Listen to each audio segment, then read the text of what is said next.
పెద్దపల్లి నియోజకవర్గంలోని అంగన్వాడీ కేంద్రాలకు మహర్దశ పట్టనుంది. ప్రభుత్వ వైపు ఎమ్మెల్యే విజయ రమణారావు నియోజకవర్గంలోని 6 మండలాల లబ్ధిదారులకు సంక్షేమ ఫలాలను పంపిణీ చేశారు. అంగన్వాడీ టీచర్లకు స్మార్ట్ ఫోన్లు, దివ్యాంగ విద్యార్థులకు ల్యాప్టాప్లు అందజేసిన ఎమ్మెల్యే అంగన్వాడీ సమాచారంపై నిర్లక్ష్యం వహించిన అధికారులపై ఆగ్రహం వ్యక్తం చేశారు.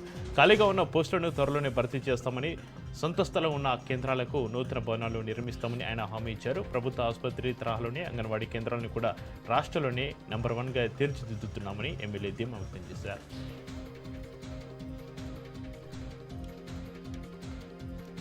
గత వైసీపీ ప్రభుత్వం నివాసయోగ్యం కాని స్థలాలను ఇచ్చి పేదలను అప్పులపాలు చేస్తుందని ఎమ్మెల్యే కాగిత కృష్ణప్రసాద్ ధ్వజమెత్తారు. బంటి మిల్లులోని కొత్త కాలనీలో పర్యటించిన ఆయన లబ్ధిదారుల కష్టాలను స్వయంగా అడిగి తెలుసుకున్నారు. 10 అడుగుల లోతులో ఉన్న చెరువు ప్రాంతంలో కాలనీలు నిర్మించడం వల్ల వర్షం వస్తే నడుంలోతు నీరు నిలుస్తుందని ఆయన ఆవేదన వ్యక్తం చేశారు. గత పాలకులు మట్టి పనుల పేరుతోటి కోట్లాది రూపాయల బిల్లులు సహా చేశారని మండిపడ్డారు. ప్రస్తుతం కూటమి ప్రభుత్వం తరపున లక్షల రూపాయలతోటి మట్టి పుడిక పనులు ప్రారంభించామని, త్వరలోనే రోడ్లు, డ్రైనేజీ, తాగునీటి సదుపాయాలు కల్పిస్తామని హామీ ఇచ్చారు. ఈ సమస్యను ఇప్పటికే CM Chandrababu, deputy CM Pawan Kalyan దృష్టికి తీసుకెళ్లినట్లుగా ఆయన వెల్లడించారు.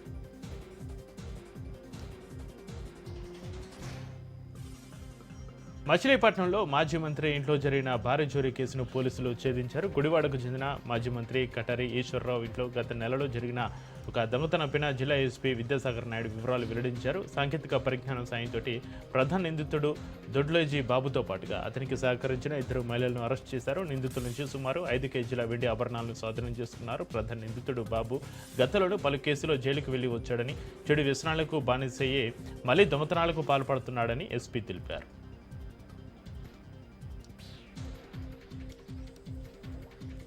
హైదరాబాద్ నల్లకుంటలో భారీ దొంగతనానికి పాల్పడ్డ అంతర్రాష్ట్రీయ దొంగను పోలీసులు అరెస్టు చేశారు. రైల్వే ట్రాక్ వెంబడి నడుస్తూ తాళం వేసి ఉన్న ఇళ్లను టార్గెట్ చేసిన అజయ్ మహావీర్ బక్తర్ను సికింద్రాబాద్ పోలీసులు పట్టుకున్నారు. ఈ నెల 4న నల్లకుంటలో 20 లక్షల నగదు, కేజీన్నర వెండి చోరీ చేసిన నిందితుడి నుంచి ప్రస్తుతం కొంత నగదు, వెండితో పాటుగా ఒక పల్సర్ బైక్, యాపిల్ ఫోన్ను స్వాధీనం చేసుకున్నారు. నిందితుడిపైన గతంలో 13 కేసులు ఉన్నాయని, ఈ దొంగతనంలో అతని ప్రియురాలి హస్తం కూడా ఉన్నట్లుగా అనుమానిస్తున్నామని డీసీపీ రక్షిత కృష్ణమూర్తి వెల్లడించారు. మిగతా సొత్తును త్వరలోనే రికవరీ చేస్తామని ఆమె తెలిపారు.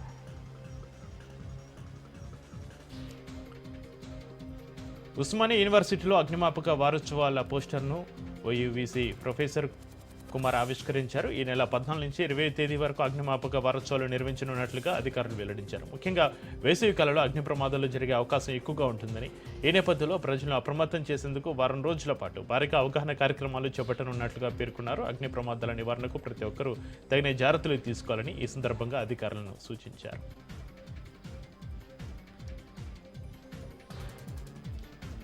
భద్రాద్రి కొత్తగూడెం జిల్లా ఇల్లందు మున్సిపాలిటీ కోఆప్షన్ సభ్యుల ఎన్నిక ఏకగ్రీవమైంది. మున్సిపల్ కార్యాలయంలో జరిగిన ఈ సమావేశానికి ఎమ్మెల్యే కోరం కనకయ్య ముఖ్య అతిథిగా హాజరయ్యారు. కాంగ్రెస్ కౌన్సిలర్ల మద్దతుతోటి ఈ సభ్యులుగా మడుగు సాంబమూర్తి, పర్రే స్వర్ణలత, సయీద్ ఆజం, షేక్ హసీనా ఏకగ్రీయంగా ఎన్నికయ్యారు. మున్సిపల్ కమిషనర్ 4 సభ్యులతోటి ప్రమాణ స్వీకారం చేయించగా ఇక ఎమ్మెల్యే వారిని సెలవుతోటి ఘనంగా సన్మానించారు. కొత్తగా ఎన్నికైన సభ్యులు ఇల్లందు పట్టణ అభివృద్ధిలో చురుకైన పాత్ర పోషించాలని ఎమ్మెల్యే కోరం కనకయ్య పిలుపునిచ్చారు.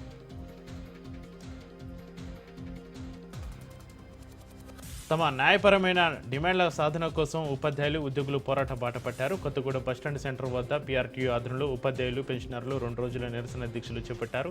6 డిఏలు, 30 నెలల పీఆర్సీ బకాయిల్ని ప్రభుత్వం పెండింగ్లో పెట్టడంపై తీవ్ర ఆగ్రహం వ్యక్తం చేశారు.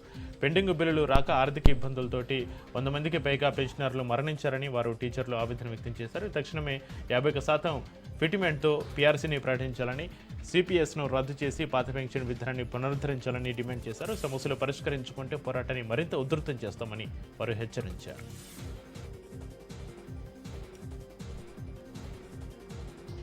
హన్మకొండలోని గౌడ రమేష్ ఈఎన్టీ ఆసుపత్రి వద్ద ఉద్రిక్త పరిస్థితి నెలకొంది. వైద్యుల నిర్లక్ష్యం కారణంగా ఒక మహిళ ప్రాణాపాయ స్థితికి చేరుకుందని ఆరోపిస్తూ బాధితురాలి బంధువులు ఆసుపత్రి ఎదుట భారీ ఆందోళనకు దిగారు. మహబూబాబాద్ జిల్లా దంతాలపల్లికి చెందిన పద్మ అనే మహిళలకు ముక్కు ఆపరేషన్ చేసిన డాక్టర్ గౌడ రమేష్ దంపతులు వైద్యులు నిర్లక్ష్యం వహించారని బాధితులు ఆవేదన వ్యక్తం చేస్తున్నారు. ఆపరేషన్ తర్వాత తీవ్ర రక్తస్రావం కావడంతో బాధితురాలి పరిస్థితి విషమించింది.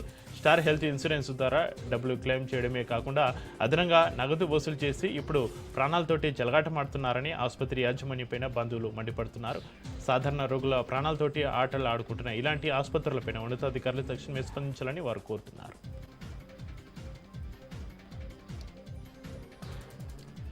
మన్యం ఏజెన్సీలో వరుస దొంగతనాలతోటి ప్రజలను భయాందోళనకు గురి చేసిన నిందితుని పోలీసులు ఎటకేలకు అరెస్టు చేశారు. క్రికెట్ బెట్టింగ్లకు బానిసై అప్పులు తీర్చడం కోసం చోరీల బాట పట్టిన శివప్రసాద్ అనే యువకుని అడ్డతీగల పోలీసులు చాకచక్యంగా పట్టుకున్నారు. పోలీసులు వాహనాల తనిఖీ చేస్తుండగా నిందితుడు పట్టుబడ్డాడు. అతని నుంచి 14 లక్షల రూపాయల విలువైన 122 గ్రాముల బంగారం, వెండి వస్తువులను స్వాధీనం చేసుకున్నారు. నిందితుడు ఏలేశ్వరం గ్రామానికి చెందిన వాడిని పగలు రెక్కి నిర్మించి రాత్రిపూట తాళం వేసి ఉన్న ఇల్లు లక్ష్యంగా 13 చోట్ల దొంగతనాలకు పాల్పడినట్టుగా ఏఎస్పీ బి హేమంత్ వెల్లడించారు.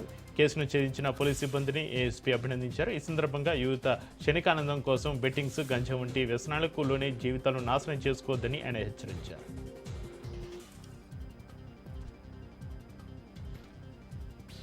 ఆంధ్రప్రదేశ్ జెన్కో సీలేరు కాంప్లెక్స్లో విజయవాడ విద్యుత్ సౌధ ఐడల్ డైరెక్టర్ సృజయ్ కుమార్ విస్తృతంగా పర్యటించారు. ఈ సందర్భంగా సీలేరు కాంప్లెక్స్ పరిధిలోని పొల్లూరు, డొంకరాయి, సీలేరు జల విద్యుత్ కేంద్రాలను ఆయన సందర్శించి క్షేత్రస్థాయిలో విద్యుత్ ఉత్పత్తి తీరును పరిశీలించారు. ఏపీ జెన్కో ప్రతిష్టాత్మకంగా నిర్మిస్తున్న 230 మెగావాట్ల 5-6 యూనిట్ల జల విద్యుత్ కేంద్రం పనులను ఆయన ప్రత్యేకంగా పర్యవేక్షించారు. పనులు చేపడుతున్న సిఏఎస్ కంపెనీ యాజమాన్యంతో సమావేశమైన డైరెక్టర్ ఈ ఏడాది చివరి నాటికి పనులన్నీ పూర్తి చేసి విద్యుత్ ఉత్పత్తిని ప్రారంభించాలని ఆదేశించారు. అదేవిధంగా ఏపీ ప్రభుత్వం అత్యంత ప్రాధాన్యత ఇస్తున్న సీలేరు ఎత్తిపోతల పథకానికి పర్యావరణ అనుమతులు రాగానే పనులు మొదలు పెడతామని ఈ సందర్భంగా సృజన్ కుమార్ వెల్లడించారు. తిరుపతి జిల్లా కుప్పం ఆర్టీసీ బస్టాండ్ డిపో రూపురేఖలు త్వరలోనే మారనున్నాయి. కుప్పం ఆర్టీసీ బస్టాండ్ను డిపిటిఓ రాముతో కలిసి ఆర్టీసీ వైస్ చైర్మన్ మునిరత్నం తనిఖీ చేశారు. సుమారు 75 కోట్ల రూపాయల భారీ నిధులతోటి కుప్పం బస్టాండ్ డిపోను అత్యాధునికంగా తీర్చిదిద్దనున్నట్లుగా ఆర్టీసీ వైస్ చైర్మన్ మునిరత్నం వెల్లడించారు. రాష్ట్రం ఆర్థిక ఇబ్బందులు ఉన్నప్పటికీ కూడా ప్రజా రవాణాకు పెద్దపీట వేస్తూ స్త్రీ శక్తి, దివ్యాంగ శక్తి వంటి కార్యక్రమాలను ప్రభుత్వం అమలు చేస్తుంది అన్నారు. త్వరలోనే కుప్పం డిపోకు ఎలక్ట్రికల్ బస్సులను తీసుకొస్తామని, అలాగే కడ ఆధ్వర్యంలో ప్రయాణికుల సౌకర్యార్థం మోడ్రన్ టాయిలెట్లను కూడా నిర్మిస్తామని తెలిపారు.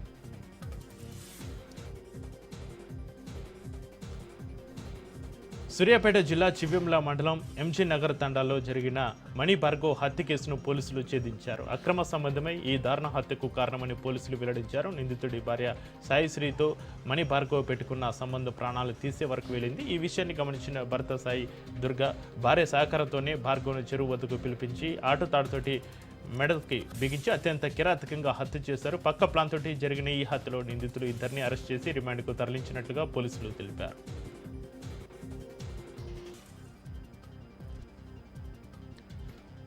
హైదరాబాద్లో మహిళా ఖైదీ పరారు ఘటన సంచలనం రేపుతుంది. చెంచల్గూడ జైల్లో రిమాండ్ ఖైదీగా ఉన్న ఘంటసాల త్రివేణి పెట్ల బుర్జు ప్రసూతి ఆసుపత్రి నుంచి తప్పించుకుంది. చికిత్స కోసం పోలీసులు ఆమెను ఆసుపత్రికి తరలించగా పోలీసుల కళ్ళు గప్పి అక్కడి నుంచి పరారైంది. ఆర్మర్ రిజర్వ్ పోలీసుల పహార్లో ఉండగానే ఈ ఘటన జరగడం గమనార్హం. ప్రస్తుతం హుస్సేనీ ఆలం పోలీసులు కేసు నమోదు చేసి ప్రత్యేక బృందాలతోటి త్రివేణి కోసం గాలింపు చర్యలు ముమ్మరం చేశారు.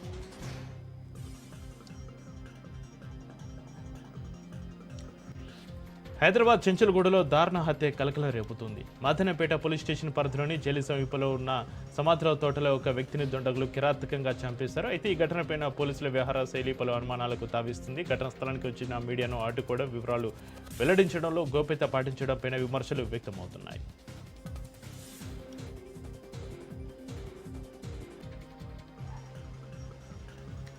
మహబూబాబాద్ జిల్లా బయ్యారం మండలం కాచినపల్లిలో పెను ప్రమాదం సంభవించింది. విద్యుత్ షార్ట్ సర్క్యూట్ తోటి 6 ఎకరాల్లో సాగు చేసిన మొక్కజొన్న పంట పూర్తిగా దగ్ధమైంది. చేతికి వచ్చిన పంట బురద కావడంతో రైతులు కన్నీరు మున్నీరవుతున్నారు. సమాచారం అందుకున్న వ్యవసాయ శాఖ అధికారులు సర్పంచ్ రేవతి క్షేత్రస్థాయిలో పర్యటించి నష్టాన్ని పరిశీలించారు. పాయం శేఖర్, భూతం వెంకన్న సహా 6 రైతులకు చెందిన పంట కాల్పినట్లుగా అధికారులు గుర్తించారు. బాధితులను ప్రభుత్వం ఆదుకోవాలని రైతులు వేడుకుంటూ ఉండగా తగిన పరిహారం అందేలా చర్యలు తీసుకుంటామని అధికారులు హామీ ఇచ్చారు.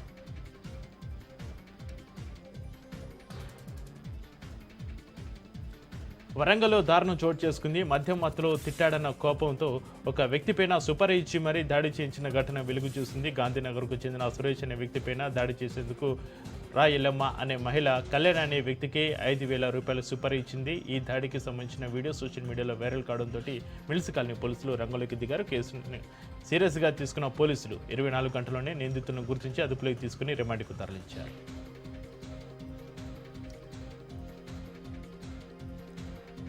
మహబూబాబాద్ జిల్లా కొత్తగూడ మండలంలో ఘోర ప్రమాదం జరిగింది. మాసంపల్లి గ్రామానికి చెందిన లావడియా కావ్యశ్రీ అనే చిన్నారి ఇంటి మేడపైన ఆడుకుంటూ ప్రమాదవశాత్తు విద్యుత్ తీగలను తాకింది. ఒక్కసారిగా విద్యుత్ షాక్కు గురైన బాలిక స్లాబుపై నుంచి కింద పడిపోవడంతో తీవ్ర గాయాల పాలైంది. వెంటనే స్పందించిన స్థానికులు 108 సిబ్బందికి సమాచారం అందించగా ఎంటీ రాంబాబు బాలికకు ప్రాథమిక చికిత్స అందించి అత్యంత వేగంగా నర్సింపేట ప్రభుత్వ ఆసుపత్రికి తరలించారు. ప్రస్తుతం చిన్నారి ఆసుపత్రిలో చికిత్స పొందుతోంది.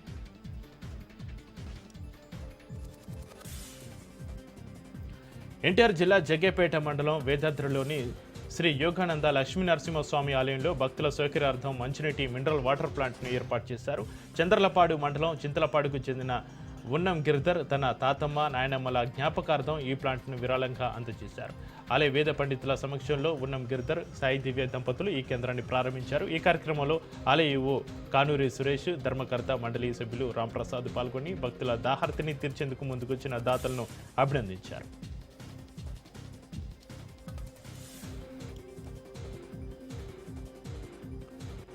నిర్మల్ జిల్లా కానపురం మండలం సత్తెనపల్లిలో తీవ్ర విషాదం నెలకొంది. ఇంటర్ సెకండ్ ఇయర్ చదువుతున్న బుక్య ఆకాష్ అనే విద్యార్థి ఉరివేసుకుని ఆత్మహత్యకు పాల్పడ్డాడు. నిన్న రాత్రి డీజే ఆపరేటింగ్ కోసం వెళ్లిన సమయంలో జరిగిన గొడవలో కొందరు తనను కొట్టారని ఆకాష్ కుటుంబ సభ్యులకు తెలిపాడు. మరోవైపు నిన్న విడుదలైన ఇంటర్ ఫలితాల్లో ఫెయిల్ కావడంతో తీవ్ర మనస్తాపానికి గురయ్యాడు. ఇంట్లో ఎవరూ లేని సమయంలో టవల్ తోటి ఉరివేసుకుని ఆత్మహత్యకు పాల్పడ్డాడు. ఈ ఘటనపైన సమాచారం అందుకున్న పోలీసులు కేసు నమోదు చేసుకుని మృతి గల అసలు కారణాలపైన దర్యాప్తు చేస్తున్నారు.